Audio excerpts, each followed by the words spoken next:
Hello and good afternoon from sunny Scarborough on the North Yorkshire coast. You join me at the town's railway station. Today we'll be heading down the Yorkshire Coast Line to Hull with Northern. But first, let's check out this rather quaint station. Scarborough Station originally opened alongside the Yorkshire Coast Line in 1845 and served just under 1 million passengers per year prior to the pandemic, with the town being a popular destination for day trippers and holiday makers. As we enter, you'll find a small foyer with a ticket office, a ticket machine and some small departure boards. And through here are the platforms. I must say, I do like the old Victorian canopy. It kind of reminds me of the one found at my local station in Huddersfield. Anyway, the train we're currently next to is a rather noisy Transpennine Express Class 185 bound for Liverpool. I've reviewed both this route and type of train before, which you'll find videos on in the top right corner of the screen now. While I didn't bother venturing back out into the rain to see it on this occasion, Scarborough Station is of course famed for its 456 foot or 139 metre long bench, which is said to be the world's longest station seat.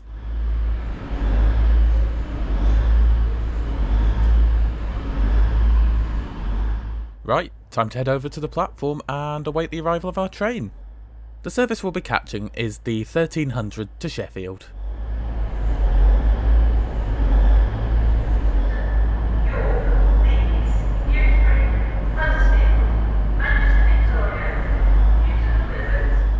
Our ride through to Hull today will be aboard this Class 170 Turbostar. These diesel multiple units were built by Adtrans and later Bombardier Transportation between 1998 and 2005.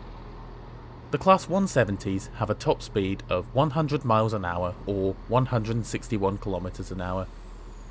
Northern have 16 Turbostars in their fleet, which are mainly used on the Scarborough to Sheffield via Hull route, as well as the York to Leeds via Harrogate services.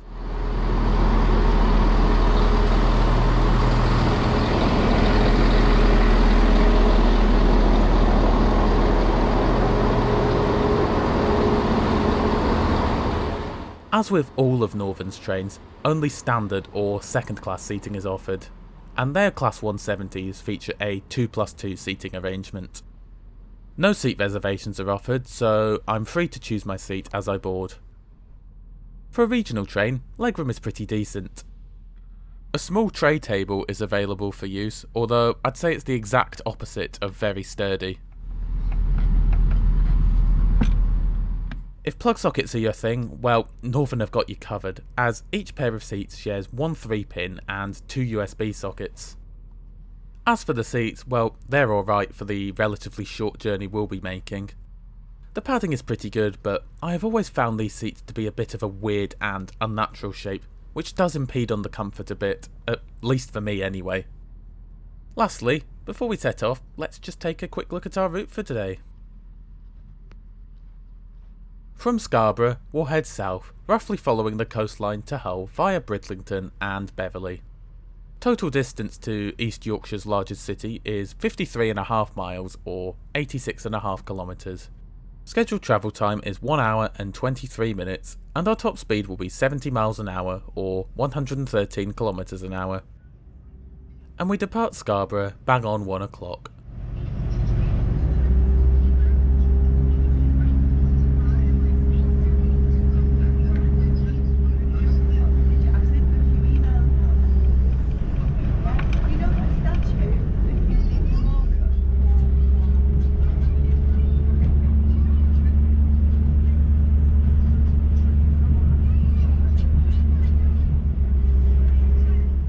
Shortly after departure, we pass Scarborough Train Maintenance Depot, which Transpennine Express used to service some of their trains.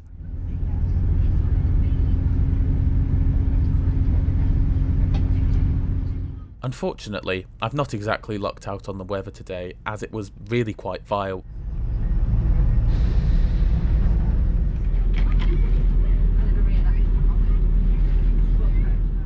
After a stop in Seamer, we arrive in Filey.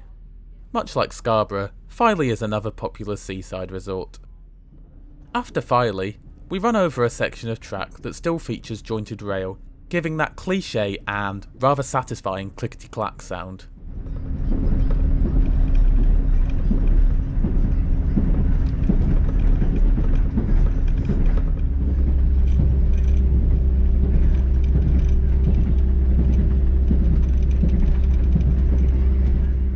Right, time for a good old wonder. Spaces for wheelchair users, as well as a large accessible toilet, could be found in either the front or rear coach. I must say, the interiors of these trains actually look pretty nice. Northern only acquired the Class 170s in 2016 and have given them a cosmetic refurbishment since introduction. Plenty in the way of luggage provisions can be found throughout the train, in the form of overhead racks and large stacks at the carriage ends. In addition to the accessible toilet, you'll find a regular toilet at the other end of the train. And while I found everything to be clean and well stocked, it doesn't quite earn the title of good working order, as the hand dryer appeared to be broken.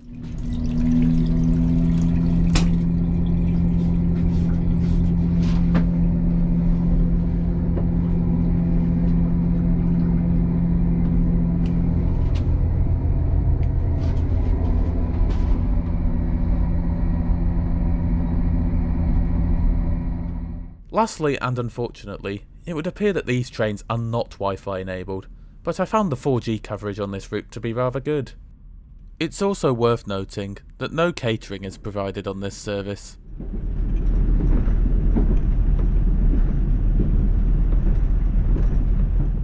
After stops in Hunmanby and Bempton, we call it Bridlington, which is known for being home to the largest lobster port in Europe, naturally earning it the nickname the lobster capital of Europe.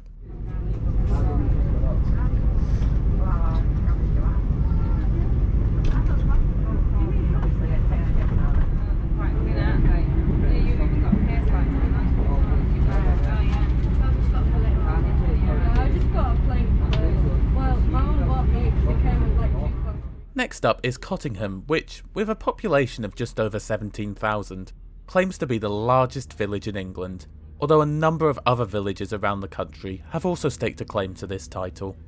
Cottingham is also our last stop before Hull, being situated around 10 minutes from our destination. Overall, this was a fairly pleasant, albeit unremarkable journey.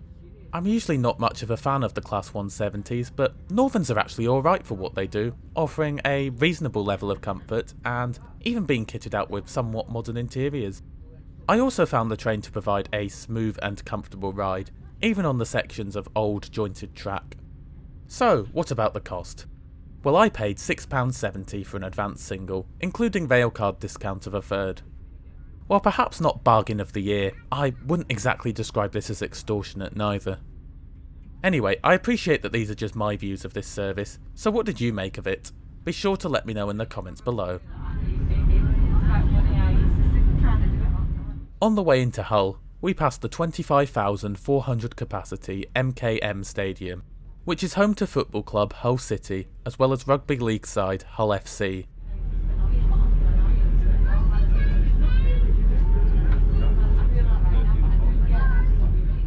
We eventually pull into Hull's Paragon Interchange, just a couple of minutes late, at 2:25.